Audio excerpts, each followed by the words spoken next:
मेरे प्यारे श्रोताओं, आपको आपके YouTube मित्र आशीष का प्यार भरा अभिवादन।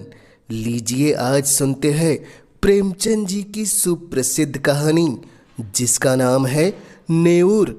तो लीजिए प्रारंभ है कहानी।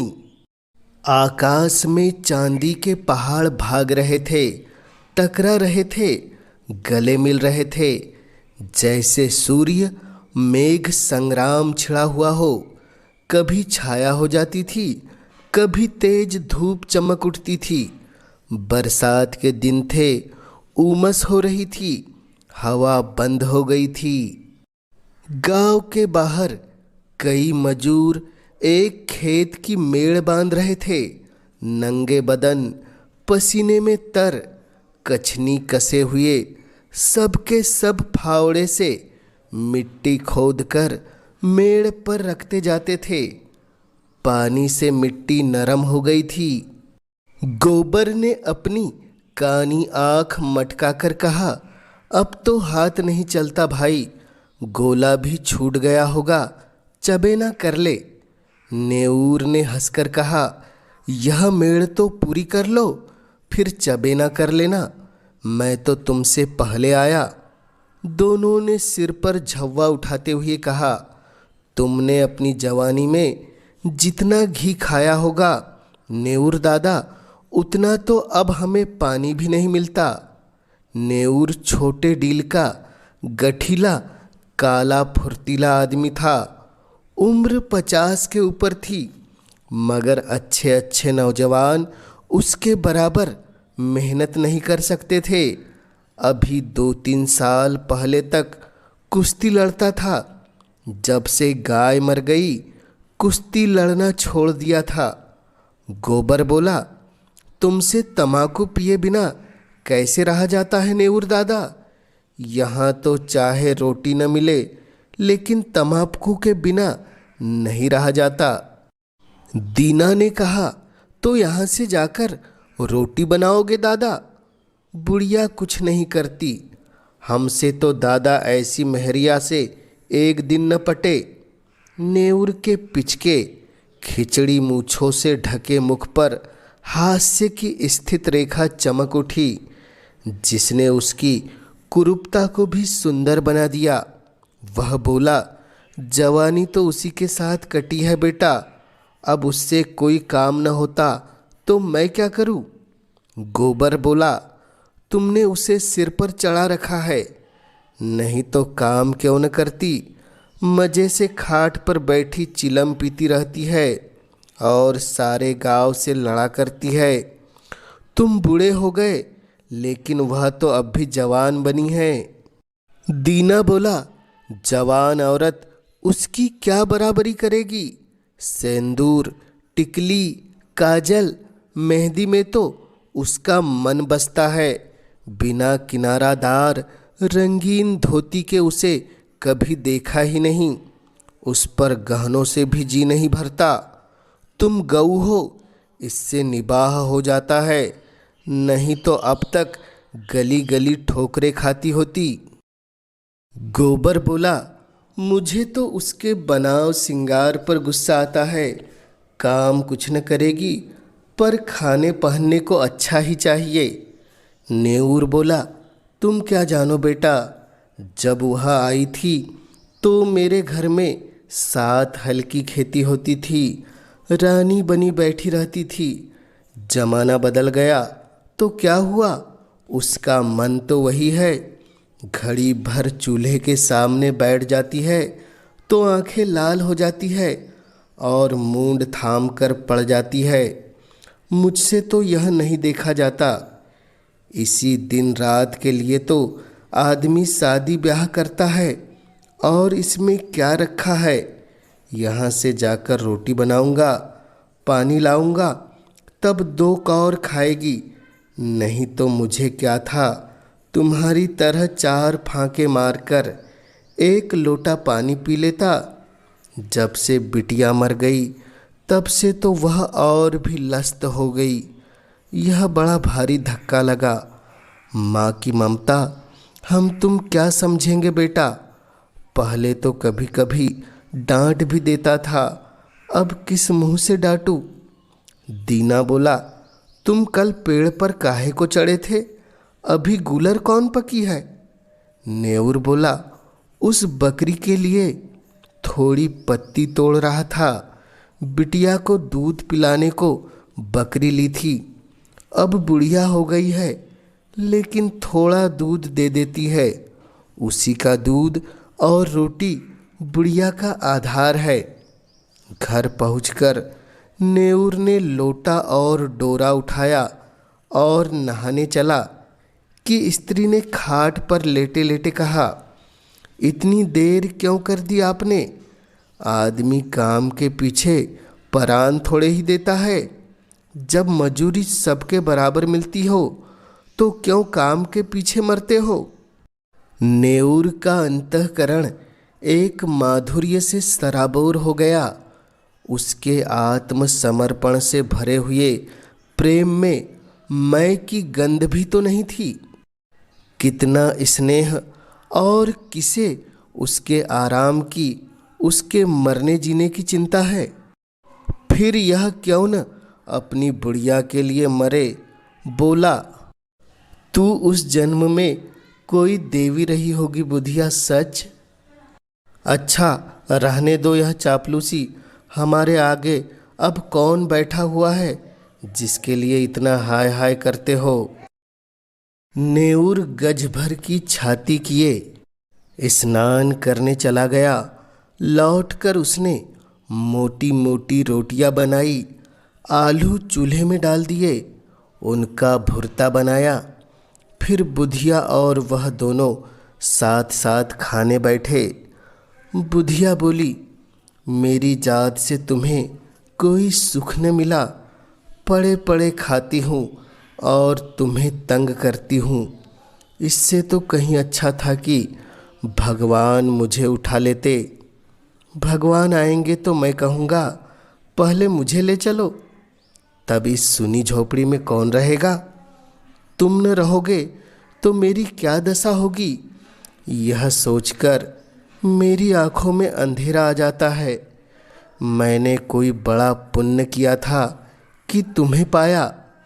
किसी और के साथ मेरा भला क्या निर्वाह होता? ऐसे मीठे संतोष के लिए नेऊर क्या नहीं कर डालता था। आलसिन, लोभिन, स्वार्थिन बुधिया अपनी जीभ पर केवल मिठास रखकर नेऊर को नचाती रहती थी, जैसे कोई शिकारी कंटियों में चारा लगाकर मछली को खिलाता है। पहले कौन मरे, इस विषय पर आज यह पहली बार बातचीत नहीं हुई थी। इसके पहले भी कितनी ही बार यह प्रश्न उठा था और यूं ही छोड़ दिया गया था। लेकिन न जाने क्यों नेऊर ने अपनी डिग्री कर ली थी और उससे निश्चय था कि पहले मैं जाऊंगा। उसके पीछे भी बुधिया जब तक रहे आराम से रहे, किसी के सामने हाथ न फैलाए। इसलिए वह मरता रहता था।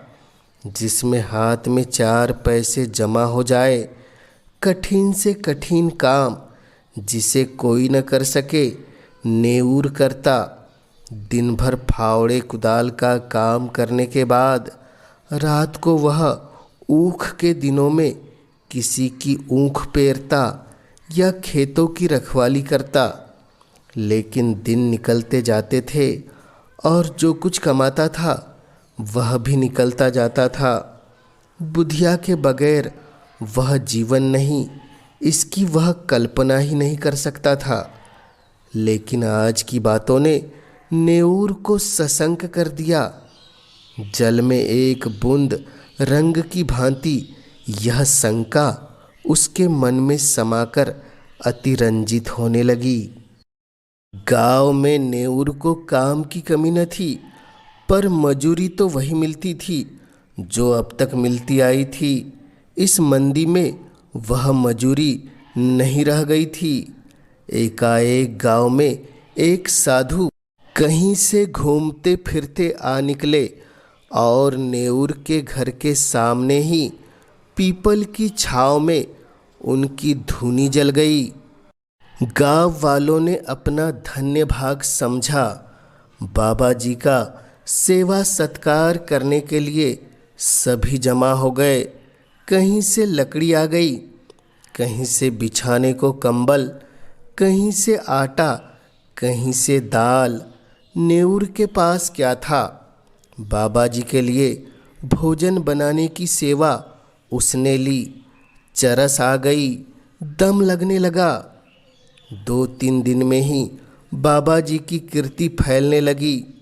वह आत्मदर्शी है, भूत भविष्य सब बता देते हैं। लोभ तो छू नहीं गया, पैसा हाथ से नहीं छूते, और भोजन भी क्या करते हैं, 8 पहर में 1-2 बाटियाँ खाली, लेकिन मुख दीपक की तरह दमक रहा है। कितनी मीठी बानी है, सरल हृदय। नेऊर बाबा जी का सबसे बड़ा भक्त था। उस पर कहीं बाबा जी की दया हो गई तो पारस ही हो जाएगा, सारा दुख दलिद्दर मिट जाएगा।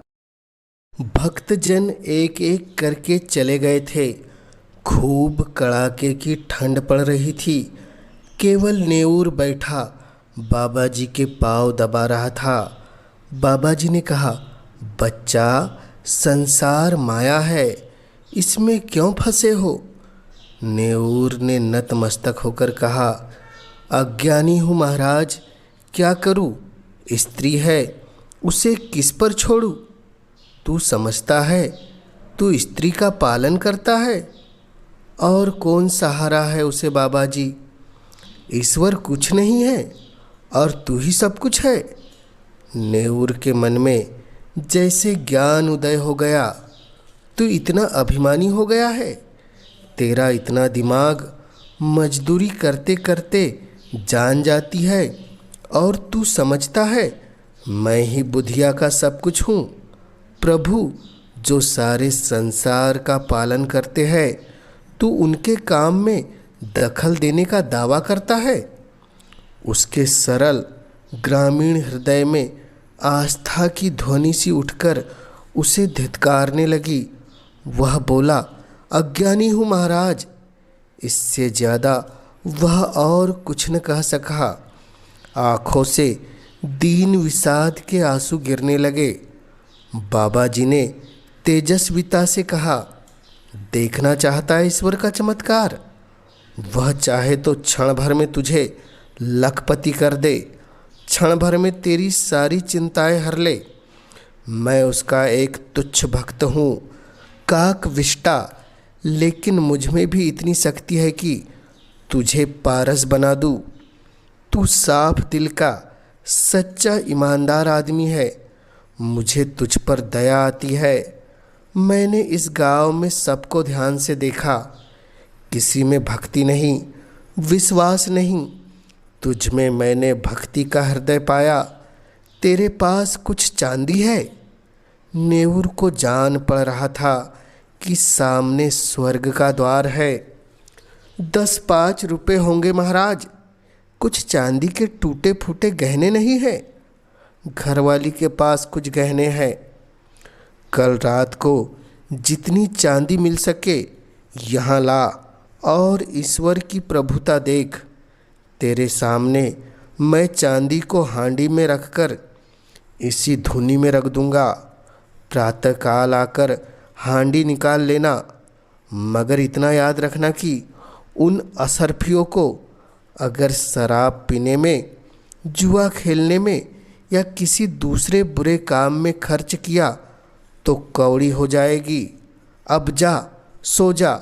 हाँ, इतना और सुन ले, इसकी चर्चा किसी से मत करना, घरवाली से भी नहीं।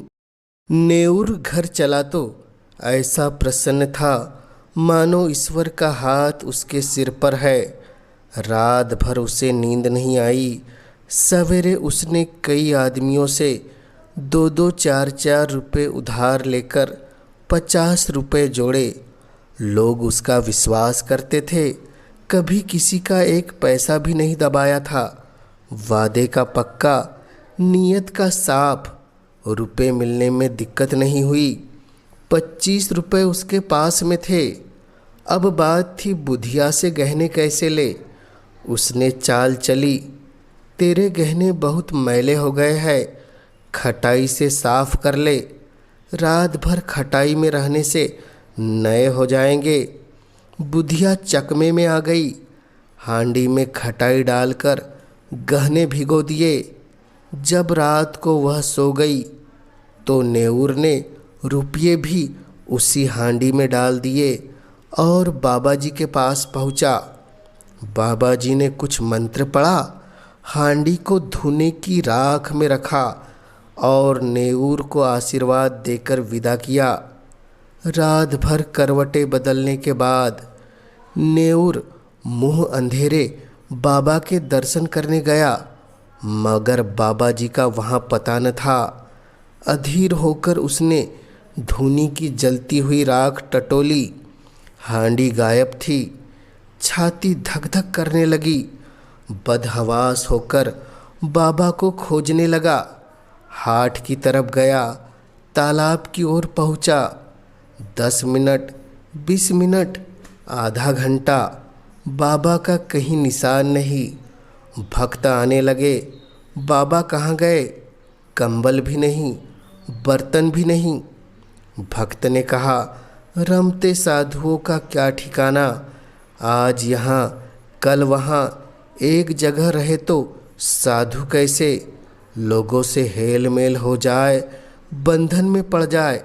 सिद्ध थे, लोभ तो छू नहीं गया था। नेऊर ने कहा है उस पर बड़ी दया करते थे, उससे कह गए होंगे। नेऊर की तलाश होने लगी, कहीं पता नहीं। इतने में बुधिया नेऊर को पुकारती हुई घर में से निकली। फिर कोलाहल मच गया। बुधिया रोती थी और नेऊर को गालियाँ देती थी। नेऊर खेतों की मेड़ों से बेतहासा भागता चला आता था, मानो इस पापी संसार से निकल जाएगा। एक आदमी ने कहा, नेऊर ने कल मुझसे 5 रुपए लिए थे, आज सांझ को देने के लिए कहा था। दूसरा बोला, हमसे भी 2 रुपए आज ही के वादे पर लिए थे। बुधिया रोई, दाढ़ी जार मेरे सारे गहने ले गया। 25 रुपए रखे थे, वह भी उठा ले गया। लोग समझ गए बाबा कोई धूर्त था, नेऊर को झांसा दे गया। ऐसे ऐसे ठग पड़े हैं संसार में। नेऊर के बारे में किसी को ऐसा संदेह नहीं था। बेचारा सीधा आदमी आ गया पट्टी में, मारे लाज के कहीं छिपा बैठा होगा। 8वें दिन नेऊर अपने गांव पहुंच गया। लड़कों ने दौड़कर उछल कूद कर उसकी लकड़ी उसके हाथ से छीनकर उसका स्वागत किया। एक लड़के ने कहा, काकी तो मर गई दादा। नेऊर के पाँव जैसे बंध गए, मुंह के दोनों कोने नीचे झुक गए। दिन विषाद आँखों में चमक उठा। कुछ बोला नहीं, कुछ पूछा भी नहीं। पल भर जैसे निसंग खड़ा रहा, फिर बड़ी तेजी से अपनी झोपड़ी की ओर चला। बालक वृंद भी उसके पीछे दौड़े, मगर उनकी शरारत और चंचलता भाग गई थी। झोपड़ी खुली पड़ी थी। बुधिया की चारपाई जहाँ की तहाँ थी। उसकी चिलम और नारियल ज्यों के त्यों धरे हुए थे। एक कोने में 2-4 मिट्टी और पीतल के बर्तन पड़े थे। लड़के बाहर ही खड़े रह गए। झोपड़ी के अंदर कैसे जाए, वहाँ बुधिया बैठी है। गांव में भगदड़ मच गई। नेऊर दादा आ गए, नेऊर दादा आ गए। झोपड़ी के द्वार पर भीड़ लग गई। प्रश्नों का तांता बंध गया। तुम इतने दिन कहाँ थे दादा? तुम्हारे जाने के बाद तीसरे ही दिन काकी चल बसी। रात दिन तुम्हें गालियाँ देती थी, मरते मरते तुम्हें गरियाती ही रही। तीसरे दिन आए तो मरी पड़ी थी। तुम इतने दिन कहाँ रहे? नेऊर ने कोई जवाब न दिया। केवल शून्य, निराश, करुण, आहत नेत्रों से लोगों की ओर देखता रहा, मानो उसकी वाणी हर ली गई है। उस दिन से किसी ने उसे बोलते या रोते या हंसते नहीं देखा। उसके अनन्य भक्तों में एक सुंदरी युवती भी थी जिसके पति ने उसे त्याग दिया था। उसका बाप फौजी पेंशनर था। एक पढ़े लिखे आदमी से लड़की का विवाह किया, लेकिन लड़का माँ के कहने में था और युवती की अपनी सास से न पटती।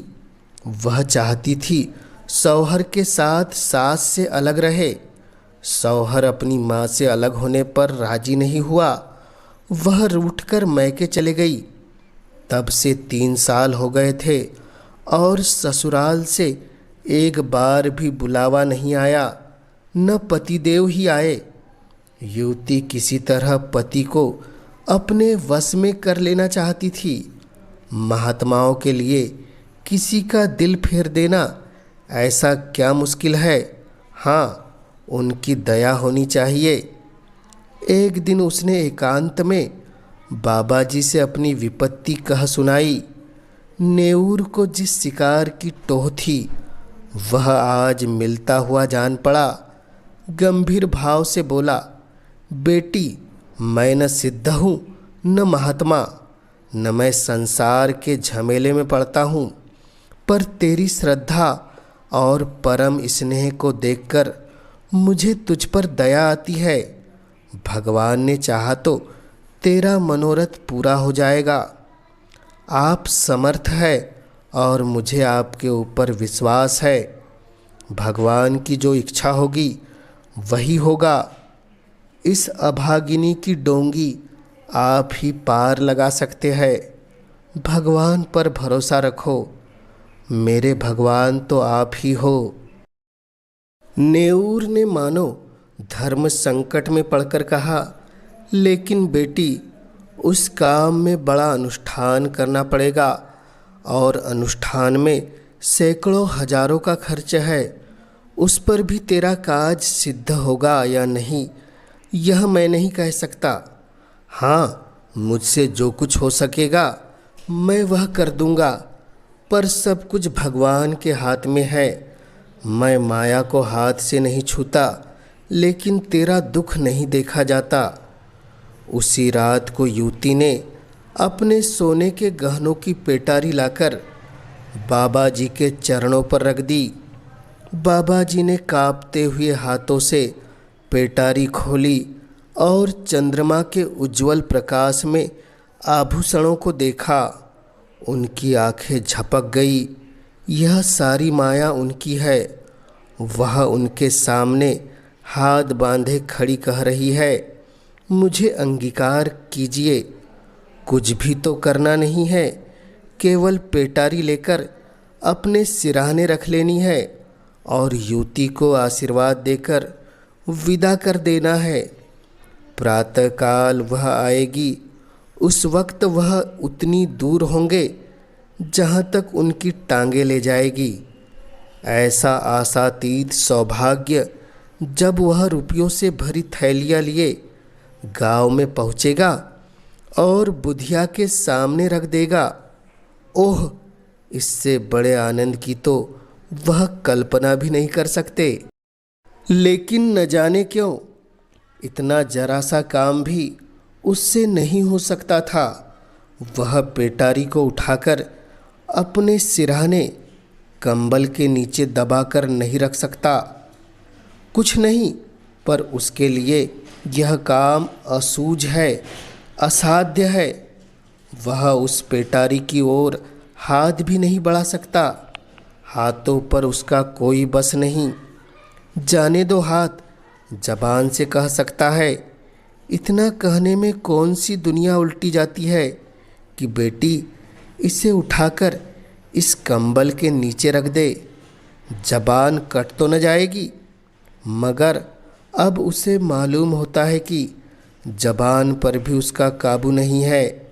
आँखों के इशारे से भी यह काम हो सकता है, लेकिन इस समय आंखें भी बगावत कर रही है। मन का राजा इतने मंत्रियों और सामंतों के होते हुए भी अशक्त है, निरीह है। लाख रुपए की थैली सामने रखी हो, नंगी तलवार हाथ में हो, गाय मजबूत रस्सी में सामने बंधी हो, क्या उस गाय की गर्दन पर उसके हाथ उठेंगे? कभी नहीं। कोई उसकी गर्दन भले ही काट ले, वह गऊ की हत्या नहीं कर सकता। वह परित्यक्ता उसे उसी गऊ की तरह लग रही थी जिस अवसर को वह 3 महीने से खोज रहा है। उसे पाकर आज उसकी आत्मा काँप रही है। तृष्णा किसी वन्य जंतु की भांति अपने संस्कारों से आखेट प्रिय है, लेकिन जंजीरों से बंधे बंधे उसके नख गिर गए हैं और दांत कमज़ोर हो गए हैं। उसने रोते हुए कहा, बेटी, पेटारी उठा ले जाओ। मैं तुम्हारी परीक्षा कर रहा था, तुम्हारा मनोरथ पूरा हो जाएगा। चांद नदी को पार वृक्षों की गोद में विश्राम कर चुका था। नेऊर धीरे से उठा और धसान में स्नान करने एक ओर चल दिया। भभूत और तिलक से उसे घृणा हो रही थी। उसे आश्चर्य हो रहा था कि वह घर से निकला ही कैसे। थोड़े से उपहास के भय से उसे अपने अंदर एक विचित्र उल्लास का अनुभव हो रहा था, मानो वह बेड़ियों से मुक्त हो गया हो, कोई बहुत बड़ी विजय प्राप्त कर ली हो। 8वें दिन नेऊर अपने गांव पहुंच गया। लड़कों ने दौड़कर उछल कूद कर उसकी लकड़ी उसके हाथ से छीनकर उसका स्वागत किया। एक लड़के ने कहा, काकी तो मर गई दादा। नेऊर के पांव जैसे बंध गए, मुंह के दोनों कोने नीचे झुक गए, दिन विषाद आंखों में चमक उठा। कुछ बोला नहीं, कुछ पूछा भी नहीं, पल भर जैसे निसंग खड़ा रहा। फिर बड़ी तेजी से अपनी झोपड़ी की ओर चला। बालक वृंद भी उसके पीछे दौड़े, मगर उनकी शरारत और चंचलता भाग गई थी। झोपड़ी खुली पड़ी थी। बुधिया की चारपाई जहाँ की तहाँ थी। उसकी चिलम और नारियल ज्यों के त्यों धरे हुए थे। एक कोने में 2-4 मिट्टी और पीतल के बर्तन पड़े थे। लड़के बाहर ही खड़े रह गए। झोपड़ी के अंदर कैसे जाए, वहाँ बुधिया बैठी है। गांव में भगदड़ मच गई। नेऊर दादा आ गए, नेऊर दादा आ गए। झोपड़ी के द्वार पर भीड़ लग गई। प्रश्नों का तांता बंध गया। तुम इतने दिन कहाँ थे दादा? तुम्हारे जाने के बाद तीसरे ही दिन काकी चल बसी। रात दिन तुम्हें गालियाँ देती थी, मरते मरते तुम्हें गरियाती ही रही। तीसरे दिन आए तो मरी पड़ी थी। तुम इतने दिन कहाँ रहे? नेऊर ने कोई जवाब न दिया, केवल शून्य, निराश, करुण, आहत नेत्रों से लोगों की ओर देखता रहा, मानो उसकी वाणी हर ली गई है। उस दिन से किसी ने उसे बोलते या रोते या हंसते नहीं देखा। गांव से आधे मील पर पक्की सड़क है, अच्छी आम दरख्त है। नेऊर बड़े सवेरे जाकर सड़क के किनारे एक पेड़ के नीचे बैठ जाता है। किसी से कुछ मांगता नहीं, पर राहगीर कुछ न कुछ दे ही देते हैं।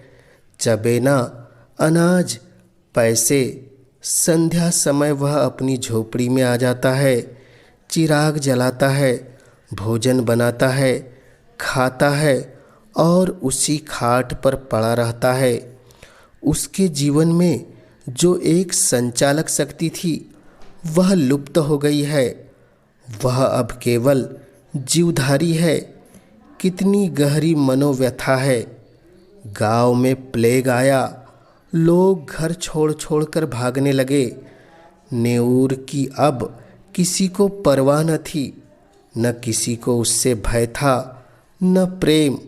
सारा गांव भाग गया, नेऊर ने अपनी झोपड़ी नहीं छोड़ी। तब होली आई, सब ने खुशियाँ मनाई।